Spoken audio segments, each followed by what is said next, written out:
Good afternoon, children. Today we are going to deal with the last part of the chapter Long Walk to Freedom by Nelson Mandela. The last class ended on the positive note by Nelson Mandela that man's goodness is a flame that can be hidden but never extinguished. In life, every man has twin obligations to his family, to his parents, to his wife and children. And he has an obligation to his people, his community, his country. So Nelson Mandela says that according to a man, he is having two responsibilities in his life. One is towards his family, that comprises of parents, wife and children. And next responsibility is towards the people, his community and his country. In a civil and humane society, each man is able to fulfill those obligations according to his own inclinations and abilities. So Nelson Mandela says that a man is able to fulfill his responsibilities according to his natural behaviors and capabilities. But in a country like South Africa, it was almost impossible for a man of my birth and color to fulfill both of those obligations. So Mandela is of the opinion that in a country like South Africa, it is very difficult and almost impossible for someone who is by birth and color a black person to fulfill both these obligations. Why? Because in South Africa, a man of color who attempted to live as a human being was punished and isolated. So what is the reason, children? Why a South African man is not able to fulfill the obligations towards his family and society? If a man in South Africa attempts to live as a human being, what will happen with him? He will be punished and isolated. In South Africa, a man who tried to fulfill his duty to his people was inevitably ripped from his family and his home. So what happened to such a man? He was ripped from his family, separated from his family, and he was forced to live a life apart, a twilight existence of secrecy and rebellion. So such a man was living in secrecy and in days of rebellion or revolt. I did not in the beginning choose to place my people above my family, but in attempting to serve my people, I found that I was prevented from fulfilling my obligations as a son, a brother, a father, and a husband. So Mandela is saying that in the beginning he never chose the people above his family, but when he started serving the people, he found that his obligation towards the society of South Africa, towards the black people suffering over there, was preventing him from fulfilling the obligations as a son, as a brother, as a father, and as a husband. I was not born with a hunger to be free. I was born free, free in every way that I could know. Free to run in the fields near my mother's hut. Free to swim in the clear stream that ran through my village. Free to roast mealies under the stars and ride the broad backs of slow-moving bulls. As long as I obeyed my father and abided by the customs of my tribe, I was not troubled by the laws of man or God. Now here we have a beautiful description of Mandela regarding the freedom that he enjoyed once. He says that he was not born with a hunger to be free and all, because he was free in every way when he was born. And he is giving us a very good account of the freedom he enjoyed. He was free to run in the fields near his mother's hut, free to swim in the clear stream near his village, free to roast the mealies, as there's a fish, okay, under the stars, and he was free to ride the bulls. So as long as he obeyed his father and he was living according to the customs of his tribe, He was not at all troubled by the loss of man and God. Then, when that happened, when was that turning point in the life of Mandela that the hunger for freedom emerged in his mind?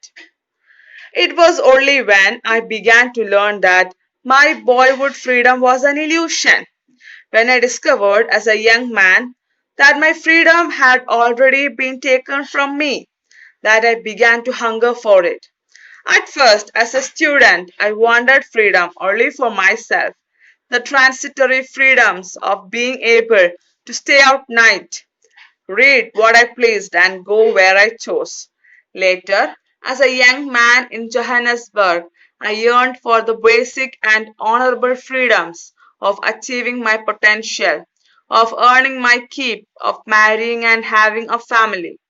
The freedom not to be obstructed in a lawful life. So when he was in his boyhood, he understood that the freedom that he enjoyed once was an illusion, okay, was a myth. And he discovered that his freedom had been already taken away from him. Then only the hunger for freedom began in him. So at first, as a student, he wanted the freedom for himself. So what are the freedoms that he wanted? He wanted the freedom to stay out night, to read what he pleased, to go where he liked. And then later as a young man in Johannesburg, he wanted to have the basic honorable freedom of achieving his capabilities, of earning income, of marrying and having a family. And the freedom that he will not be obstructed, stopped from having a lawful life. So here we can see the transition that happened in the life of Mandela according to the freedom strategies that he was having. But then I slowly saw that not only was I not free, but my brothers and sisters were not free. I saw that it was not just my freedom that was curtailed, but the freedom of everyone who looked like I did. That is when I joined the African National Congress, and that is when the hunger for my own freedom became the greater hunger for the freedom of my people.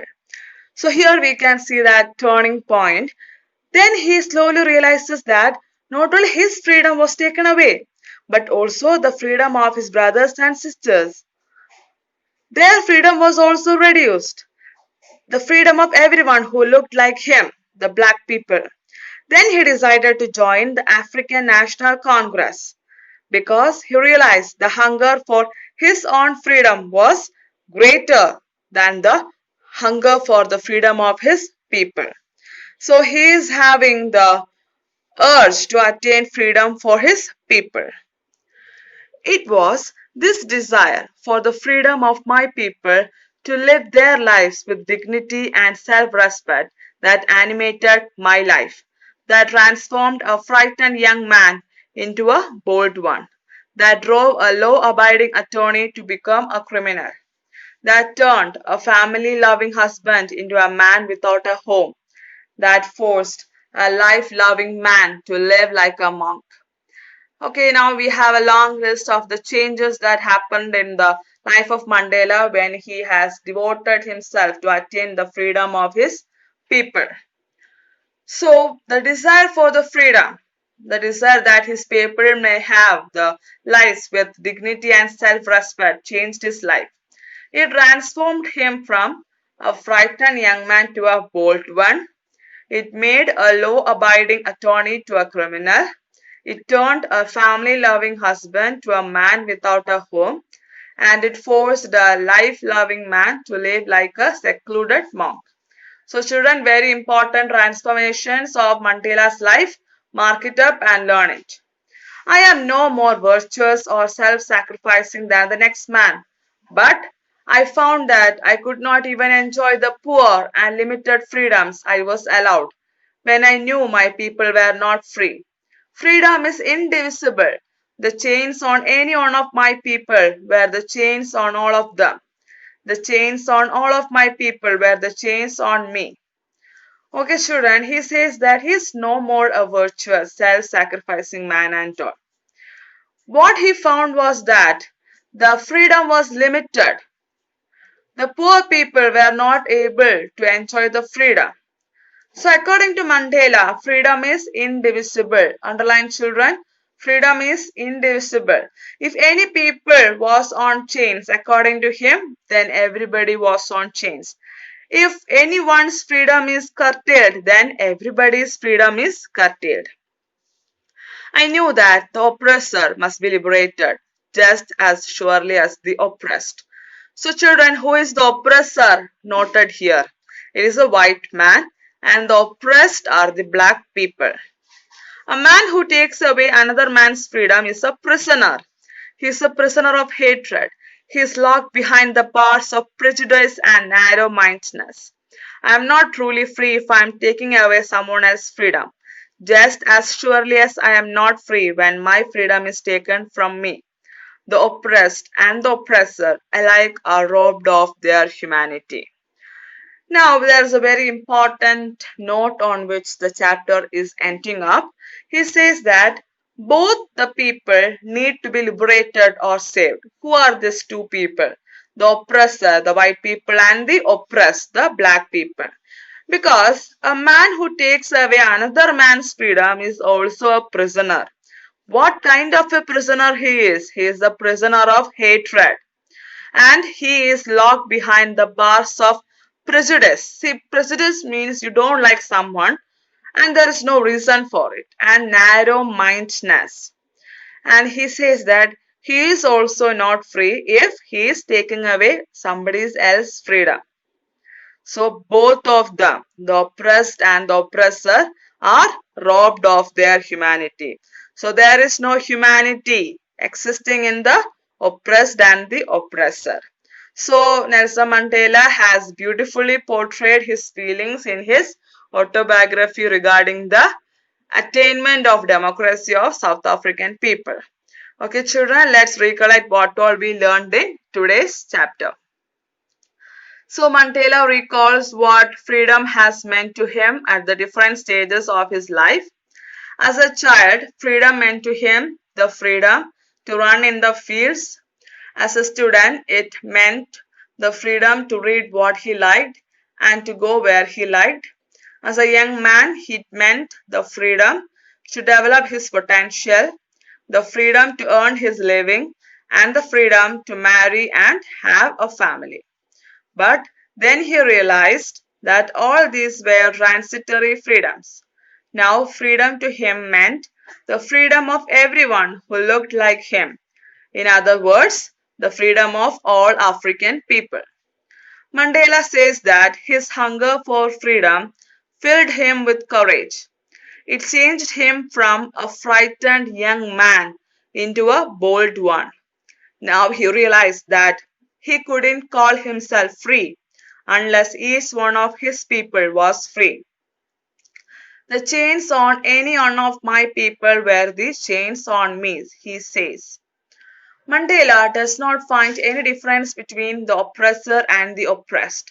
He says that the oppressor needs to be liberated as much as the oppressed. When an oppressor locks someone behind bars, he forgets that he himself is locked behind the bars of hatred, prejudice, and narrow-mindedness. In fact, the oppressed and the oppressor alike are robbed of their humanity. Both of them need to be liberated from their respective prisons. Okay, children, so I hope the chapter was clear for you. Now let's have a recollection of the entire chapter. To freedom. Nelson Rolihlahla Mandela was a great South African leader who became South Africa's first black president after more than 3 centuries of white rule. Mandela and his political party, the African National Congress, or ANC, spent a lifetime fighting against racial oppression. Mandela spent around 30 years in prison before his fight to bring freedom for all people in South Africa resulted in democratic elections in 1994. At these elections, the ANC succeeded, winning 252 out of 400 seats. This lesson is a detailed and vivid account of the inauguration ceremony, which took place in the Union Buildings Amphitheatre in Pretoria. More than 140 countries sent delegates to his inauguration. Mandela recounts the injustice and misery endured by black and coloured people in South Africa and expresses his feelings about the struggle and hardship his people face to liberate their country from political prejudice. This lesson is an extract from Nelson Mandela's autobiography, Long Walk to Freedom. And here's the summary. The inauguration ceremony for the installation of South Africa's first democratic, non-racial government was held on May 10, 1994 at Union Buildings Amphitheatre in Pretoria. Leaders and dignitaries from all over the world attended the ceremony, which aimed to confer glory and hope for the newborn liberty that election promised. Mandela calls the ANC victory a common victory for justice, peace, and human dignity. There was a colourful display of South African jets, helicopters and troop carriers in perfect formation over the Union buildings.